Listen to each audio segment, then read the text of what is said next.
Hello दोस्तों, नमस्कार। कैसे हैं आप सब? उम्मीद है आप सभी अच्छे होंगे और आप सभी की तैयारी भी बहुत ही शानदार चल रही होगी। दोस्तों, जैसा कि आप सभी को मालूम है कि आईटीआई ट्रेनिंग यानी कि ऑफिसर्स का जो आपके लिए फॉर्म डल चुके थे, जिनकी एग्जाम डेट बहुत ही ज्यादा नजदीक आ चुकी है और अब केवल समय है तो केवल वो आपका रिवीजन और तैयारी का है, प्रैक्टिस सेट लगाने का है।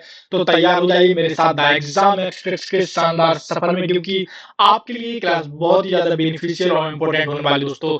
तो चलिए देर ना करते हुए अपने क्वेश्चन को स्टार्ट कर देते हैं और देख लेते हैं अपने आज का पहला क्वेश्चन। आज का पहला क्वेश्चन, जैसा कि आप यहाँ पर स्क्रीन पर देख रहे होगे दोस्तों, क्वेश्चन क्या कह रहा है? क्वेश्चन कह रहा है कि कंप्यूटर को खाली स्थान बताता है कि इसकी कंपोनेंट्स का प्रयोग कैसे किया जाए। यानी कंपोनेंट्स का मतलब हार्डवेयर को ये बताता है कि आपको काम कैसे करना है, कंप्यूटर के अंदर वो कौन करता है। मान के चलिए हार्डवेयर लगी हुई है, रैम लगी हुई है, रोम लगी हुई है, बहुत सारे इक्विपमेंट लगी हुई है, तो कौन बताता है कि आपको काम कैसे करना है। ऑप्शन नंबर ए हो जाएगा यूटिलिटी सॉफ्टवेयर, बी हो जाएगा यहाँ पर हमारा नेटवर्किंग, और सी हो जाएगा ऑपरेटिंग सिस्टम, और डी हो जाएगा यहाँ पर हमारा एप्लीकेशन प्रोग्राम। तो याद रखिए, कंप्यूटर को ये यूटिलिटी बताता है। कौन बताता है? यूटिलिटी बताता है, पूरा मेंटेनेंस करके रखता है कि किसको कैसे काम करना है। और ये भी एक ऑपरेटिंग सिस्टम का ही एक प्रकार है, याद रखिए। लेकिन यहाँ पर इसका जो राइट आंसर हो जाएगा option number A is the right answer हो जाएगा। क्लियर है यहाँ तक? दिक्कत तो नहीं किसी को? चलिए, अब अगला क्वेश्चन है कि यूजर एप्लीकेशन सॉफ्टवेयर हार्डवेयर को कनेक्ट करते हुए इंटरफेस के रूप में फंक्शन करते हुए किस प्रकार का सॉफ्टवेयर कंप्यूटर प्रोसेसों को मैनेज करता है। याद रखिए, बड़े बड़े क्वेश्चन है, ये आपके एग्जाम में आते हैं। और याद रखिए, इसका जो संडे आने वाला संडे दोस्तों, इस संडे को हम आपके लिए फिर से एक मैराथन क्लासेस का लॉन्च करने वाले हैं दोस्तों। वो उसमें भी बहुत सारे ऐसे क्वेश्चन है जो आपके एग्जाम में आने की संभावना होती है। याद रखिए, बिल्कुल अलग लेवल की क्वेश्चन है वो, ठीक है। तो उसको मिस मत करना। संडे को टाइम वही सुबह 9 बजे का रहेगा। और आपने जैसे कि अच्छा प्यार दिखाया था हमारी पहली मैराथन में, इसलिए हम दूसरी मैराथन लाया। अगर उसमें भी अच्छा रहा तो आपके लिए रेगुलेटरी ऐसे ही क्वेश्चन, ऐसे ही इतनी लंबी क्लास हम आपके लिए बनाएंगे दोस्तों। चलिए, तो यहाँ पर देखिए दोस्तों, एक बार क्वेश्चन को फिर से पढ़ लेते हैं, डायरेक्ट आंसर टिक कर देंगे। क्वेश्चन क्या कहता है? यूजर एप्लीकेशन सॉफ्टवेयर हार्डवेयर को कनेक्ट करते हुए इंटरफेस के रूप में फंक्शन करते हुए किस प्रकार का सॉफ्टवेयर कंप्यूटर प्रोसेसर को मैनेज करता है। ऑप्शन नंबर ए हो जाएगा सिस्टम सॉफ्टवेयर, बी हो जाएगा यूटिलिटी प्रोग्राम, सी हो जाएगा ट्रांसलेटर, और डी हो जाएगा ऑपरेटिंग सिस्टम। याद रखिए दोस्तों, इसका जो राइट आंसर हो जाएगा अब हो जाएगा ऑपरेटिंग सिस्टम, यानी D is the right answer हो जाएगा। क्या हो जाएगा दोस्तों? D is the right answer. यहाँ पर क्वेश्चन क्या पूछा? यूजर एप्लीकेशन सॉफ्टवेयर और हार्डवेयर को कनेक्ट करते हुए इंटरफेस के रूप में फंक्शन करते हुए किस प्रकार का सॉफ्टवेयर कंप्यूटर को प्रोसेसर को मैनेज करता है। तो एक ऑपरेटिंग सिस्टम करता है जो कंप्यूटर को ऑपरेट करता है, याद रखिए दोस्तों, ठीक है ना। चलिए, अब बढ़ जाते हैं अगले क्वेश्चन की ओर। 139 नंबर का क्वेश्चन क्या है कि ज्ञात सॉफ्टवेयर बग के लिए रिपेयर जो सामान्यतः इंटरनेट पर बिना चार्ज उपलब्ध है, उससे उससे उपलब्ध होता है, उसे कहते हैं। यानी सिंपल सा क्वेश्चन अगर आपसे यहाँ पर पूछा जा रहा है, मान के चलिए दोस्तों, कि आपके कंप्यूटर में वायरस आ गया है दोस्तों। क्या आ गया? वायरस कह सकते हैं, बग। बग यानी गलती होती है, त्रुटि होती है। उसको सुधारने के लिए इंटरनेट पर बिना चार्ज वाले सॉफ्टवेयर उपलब्ध होते हैं दोस्तों। क्या होते हैं? सॉफ्टवेयर उपलब्ध होते हैं। तो उन सॉफ्टवेयर या उन फंक्शंस को हम क्या कहते हैं, जिनके द्वारा हम उसको रिपेयर कर सकते हैं। ऑप्शन नंबर ए हो जाएगा वर्जन, बी हो जाएगा पैच, सी हो जाएगा ट्यूटोरियल, और डी हो जाएगा फैक्ट। याद है कि दोस्तों, उनको हम बोलते हैं पैच। क्या बोलते हैं? पैच। आज के क्वेश्चन थोड़े से हटके हैं और इंपॉर्टेंट है। Option number B is the right answer हो जाएगा। अगले क्वेश्चन पे बढ़ते हैं, और हमारा 140 नंबर का क्वेश्चन है, बैकअप क्या होता है। बैकअप क्या होता है? ऑप्शन नंबर ए हो जाएगा अपने नेटवर्क को अधिक कंपोनेंट को जोड़ना, बी हो जाएगा मूल स्रोतों से किसी भिन्न डेस्टिनेशन पर कॉपी करके डेटा का संरक्षण करना, सी हो जाएगा नए डेटा से पुराना डेटा फिल्टर करना, डी हो जाएगा टैब पर डेटा को एक्सेस करना। तो बैकअप का नाम तो आप सभी ने सुना होगा, कई बार यूज किया है आपने, सुना होगा कंप्यूटर में जब आपको फॉर्मेटिंग करानी होती है, आप बोलते हो यार पहले बैकअप तो बना लो, या मोबाइल को रीसेट या रिस्टोर करना पड़ता है। आप बोलते हैं सर मेरा इसका बैकअप तो मैं बना लूं, किसी और में अपना डेटा को डाल दूं, उसी को बैकअप बोलते हैं। मान के चलिए आपके मोबाइल में या फोन में या कंप्यूटर में कोई भी ऐसी फाइल डली है जो आप उसको डिलीट करना नहीं चाहते हो, और मोबाइल को या लैपटॉप को रिस्टोर करना चाहते हो, यानी खाली करना चाहते हो पूरे से। आप क्या करो, बैकअप के लिए किसी भी मेमोरी कार्ड में या फिर किसी दूसरी ड्राइव में उसको स्टोर करके रख दोगे, और उस ड्राइव को या उस फोन को आप लोग क्या कर दोगे, रिस्टोर कर दोगे, यानी उसको उसी को बैकअप बनाना होता है। इसलिए इसका राइट आंसर हो जाएगा मूल स्रोतों से, यानी जो आपका मूल स्रोत है, मूल स्रोतों से किसी भिन्न डेस्टिनेशन यानी किसी और स्थान पर डेटा का कॉपी करके संरक्षण करना, ठीक है ना, बचाव करना। Option number B is the right answer हो जाएगा। अगला क्वेश्चन क्या है, उस क्वेश्चन पर बढ़ने से पहले दोस्तों, अगर इन क्वेश्चनों को लेकर अगर आपके मन में कोई भी डाउट्स होता है, कोई भी कंफ्यूजन है, और भी आपको क्वेश्चन पूछने हैं, आप बेफिक्र होकर कमेंट बॉक्स में कमेंट करके पूछ सकते हैं। आप जो भी कमेंट बॉक्स में कमेंट करके पूछते हैं, जितना जल्दी हो सकता है उतना जल्दी हम आपको आंसर देने की कोशिश करते हैं दोस्तों। और इस क्वेश्चन को पढ़ने से पहले आपसे रिक्वेस्ट करना चाहता हूँ, प्लीज दोस्तों, चैनल पे अगर नए तो प्लीज चैनल को सब्सक्राइब कर देना, बेल आइकन को ऑन कर देना ताकि क्लास का नोटिफिकेशन सबसे पहले आपके पास पहुंच जाए। अगला क्वेश्चन क्या कहता है, कौन सा प्रोग्राम कंप्यूटर के विभिन्न भागों का नियंत्रण करता है और प्रयोक्ता को कंप्यूटर के साथ इंटरेक्ट कर देता है। ऑप्शन नंबर ए हो जाएगा यूटिलिटी सॉफ्टवेयर, बी हो जाएगा ऑपरेटिंग सिस्टम, सी हो जाएगा वर्ड प्रोसेसिंग सॉफ्टवेयर और डी हो जाएगा डेटाबेस प्रोग्राम। तो याद है दोस्तों, मैं अगर आपको बता दूं इसका जो राइट आंसर हो जाएगा क्या हो जाएगा, कौन सा प्रोग्राम है जो कंप्यूटर के विभिन्न भागों का नियंत्रण करता है। जस्ट एक क्वेश्चन वैसे का करा चुका हूं, ये दूसरी लैंग्वेज में चेंज करके इस क्वेश्चन को लेकर आया हूं। अगर आप समझ सकोगे तो उसका आंसर आपको पता होगा। जो क्या होता है, प्रयोक्ता को कंप्यूटर के साथ इंटरफेस करने देता है। ऑप्शन नंबर ए हो जाएगा यूटिलिटी सॉफ्टवेयर, बी हो जाएगा ऑपरेटिंग, सी हो जाएगा वर्ड प्रोसेसिंग और डी हो जाएगा डेटाबेस। याद रखिए इसका भी आंसर हो जाएगा यूटिलिटी सॉफ्टवेयर। ऑप्शन नंबर कौन सा हो जाएगा, option number A is the right answer हो जाएगा। तो यूटिलिटी सॉफ्टवेयर क्या करता है, कहीं ना कहीं कंप्यूटर के विभिन्न भागों को नियंत्रण करता है और प्रयोक्ता के साथ यानी हम और आपके साथ इंटरफेस करने देता है। ठीक है ना, सामंजस्य बनाए रखता है ये। अगला क्वेश्चन क्या है, 142वें नंबर का, उसको देखते हैं। क्वेश्चन कहता है कि कंप्यूटरों का समूह जो आपकी कंप्यूटर सिस्टम के चलने को कंट्रोल करता है और सूचना प्रोसेस करता है उसे कहते हैं।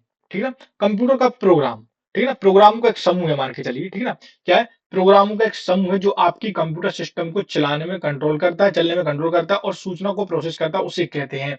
बहुत इजी क्वेश्चन है, याद रखिए। और मैं इसको कई बार बता चुका हूं क्लास में। ऑप्शन नंबर ए हो जाएगा ऑपरेटिंग सिस्टम, बी हो जाएगा यहाँ पर हमारा कंप्यूटर, सी हो जाएगा हमारा पर ऑफिस, डी हो जाएगा कंपाइलर। जब भी प्रोग्रामों के समूह की बात आ जाती है दोस्तों, तो याद रखिए इसका राइट आंसर हो जाएगा ऑप्शन नंबर ए यानी ऑपरेटिंग सिस्टम। अगर ऑपरेटिंग सिस्टम नहीं होता, यहाँ पर अगर एप्लीकेशन सॉफ्टवेयर होता है या सॉफ्टवेयर होता तब इसका आंसर वह होता है। लेकिन यहाँ पर देखिए दोस्तों, इसका राइट आंसर ऑपरेटिंग सिस्टम हो जाएगा। प्रोग्रामों का एक समूह है दोस्तों, इंस्ट्रक्शन का एक समूह है जो कंप्यूटर को चलने में कंट्रोल करता है दोस्तों। ठीक है, ऑप्शन नंबर हमारा ए इज द राइट आंसर हो जाएगा। चलिए अब बढ़ जाते हैं फिर अगले क्वेश्चन की ओर। अपना जो 143वें नंबर का क्वेश्चन है वो क्या कहता है कि अनुदेशों का सेट। अब देखिए यहाँ पर अच्छे से देखना, अनुदेशों का एक सेट जो कंप्यूटर को क्या करना है ये बताता है उसे कहते हैं। ठीक है ना, जो कंप्यूटर को क्या करता है बताता है कि अब आपको क्या करना है। ऑप्शन नंबर ए हो जाएगा मैटर, बी हो जाएगा इंस्ट्रक्शन, सी हो जाएगा कंपाइलर और डी हो जाएगा प्रोग्राम। याद रखिए दोस्तों, इसका जो राइट आंसर हो जाएगा, जैसा कि मैंने आपको बताया, अनुदेशों का एक सेट। जस्ट ऊपर एक ऐसा ही क्वेश्चन था लेकिन अब यहाँ पर ऑब्जेक्ट चेंज हो गए हैं, तो इसका राइट आंसर क्या हो जाएगा, प्रोग्राम। क्या है कि आप लोग थ्योरी क्लास को भी मेरी ज्वाइन करिए। क्या होता है, ये क्वेश्चन अगर आप रटोगे तो आपको दिक्कत हो जाएगा। Option number D is the right answer का प्रोग्राम। थ्योरी क्लास की ऑलरेडी मैंने प्ले लिस्ट बना दिया है दोस्तों, जो कि सीबीसी कंप्यूटर थ्योरी के नाम से भी है, आप सीबीसीडी के नाम से भी उसको देख सकते हैं। तो प्ले लिस्ट में जाइए, थ्योरी के नाम का एक दोस्तों प्ले लिस्ट है जहां पर कंप्यूटर की बिल्कुल बेसिक लेवल से दोस्तों, क्या है, बिल्कुल बेसिक लेवल से हम आपको कंप्यूटर पढ़ा रहे हैं। और अगर आप उस क्लास को ज्वाइन करने के बाद ये क्वेश्चन देखते हैं तो आपके लिए बहुत ही ज्यादा ये क्वेश्चन इजी हो जाएंगे, क्योंकि मैंने हर एक चीज को वहां पर खोल खोल कर बताया है कि कैसे ये क्वेश्चन बनते हैं, कैसे आते हैं, कहाँ से क्वेश्चन आ रहे हैं ये। तो थोड़ा सा अगर आप लोग को धैर्य है तो उस क्लास को भी देख लीजिए। क्लास में ज्यादा बड़ी इसलिए बनाता हूँ ताकि क्लास बड़े बनाने का कोई उद्देश्य नहीं है, इसलिए नहीं है क्योंकि मैं चाहता हूँ कम समय में ज्यादा क्वेश्चन करा दूं। इसलिए मैंने एक थ्योरी की क्लास भी बढ़ा दी है।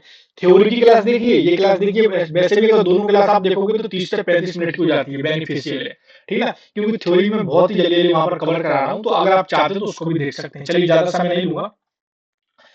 अब 144 नंबर का क्वेश्चन क्या कहता है कि ऑपरेटिंग सिस्टम द्वारा सीधे हैंडल नहीं किए जाने वाले अधिकांश कार्य निम्नलिखित में से कौन हैंडल करता है। ऑपरेटिंग सिस्टम ओएस, ओएस का फुल फॉर्म क्या होता है, ऑपरेटिंग सिस्टम, यानी ऑपरेटिंग जो सिस्टम होता है उसके द्वारा अधिकांश कार्य ऐसे होते हैं जो सीधे हैंडल नहीं किए जाते हैं, तो उनको हैंडल कौन करता है ये आपको बताना है। ऑप्शन नंबर ए हो जाएगा वर्टिकल मार्केट एप्लीकेशन, हो जाएगा यूटिलिटीज, हो जाएगा एल्गोरिथम और डी हो जाएगा यहाँ पर इंटीग्रेटेड सॉफ्टवेयर दोस्तों।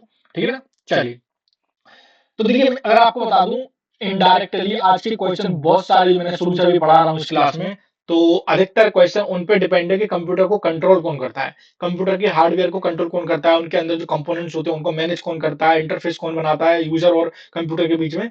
तो आपने देखा होगा अब यहाँ पर ऑपरेटिंग सिस्टम तो कंप्यूटर को ऑपरेट करता है, लेकिन बहुत से कार्य ऐसे होते हैं जो मैंने आपको बताया था ऑपरेटिंग सिस्टम का ही एक प्रकार है। तो ऑपरेटिंग सिस्टम का एक प्रकार कौन है दोस्तों, यूटिलिटीज है दोस्तों। कौन है, यूटिलिटीज। स्पेलिंग गलत हो गई क्या, नहीं ठीक है ठीक है। तो यूटिलिटीज ही ऑपरेटिंग सिस्टम का एक प्रकार है दोस्तों।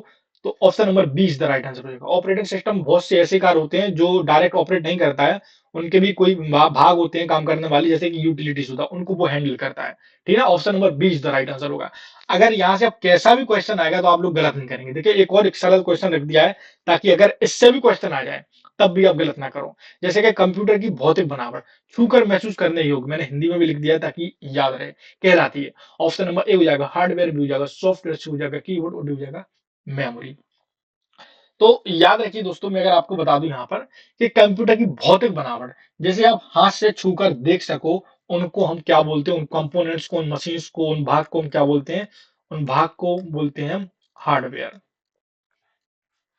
Option number A is the right answer हो जाएगा। क्लियर यहां तक, दिक्कत तो नहीं किसी को। चलिए 146वें नंबर का क्वेश्चन उसको देख लेते हैं। डाटा का सुनियोजित रिकॉर्ड रखने के लिए सामान्यता इनमें से किस सॉफ्टवेयर का उपयोग किया जाता है। दोस्तों क्वेश्चन क्या है, डाटा का सुनियोजित रिकॉर्ड रखने के लिए, डेटा का एक सुनियोजित रिकॉर्ड रखने के लिए सामान्यता इनमें से किस सॉफ्टवेयर का उपयोग किया जाता है। ऑप्शन नंबर ए हो जाएगा database software, option number B हो जाएगा वर्ड प्रोसेसिंग, सी हो जाएगा ऑपरेटिंग सिस्टम, और डी हो जाएगा यूटिलिटी सॉफ्टवेयर। दोस्तों ठीक है ना, तो यहाँ पर डेटा से संबंधित है, तो याद रखिए दोस्तों, तो डेटा से संबंधित जो रिकॉर्ड होता है दोस्तों, उसको रखने का काम कौन करता है, उसको रखने का काम डेटाबेस सॉफ्टवेयर करता है। दोस्तों कौन करता है, database software. Option number A is the right answer हो जाएगा।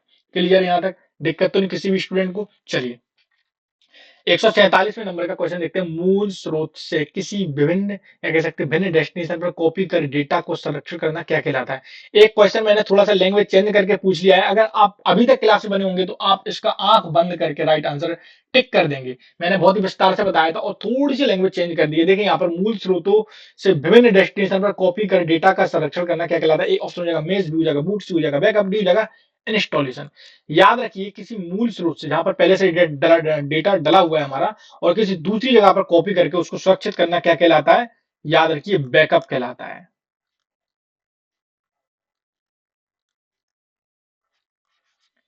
Option number C is the right answer हो जाएगा। अगला 148वें नंबर का क्वेश्चन क्या कहता है उसको देख लेते हैं दोस्तों। एम एस डॉस आधारित पर्सनल कंप्यूटरों पर निम्न में से कौन सा पैकेज डेटाबेस के रूप में अधिक पाया गया है। दोस्तों अच्छा क्वेश्चन है, और ऐसे क्वेश्चन कई बार एग्जाम में आ चुके हैं।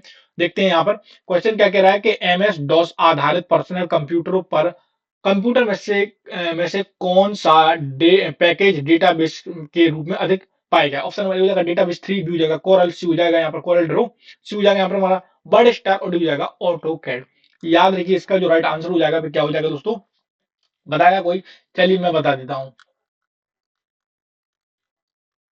डेटाबेस 3। क्या हो जाएगा, डेटाबेस 3।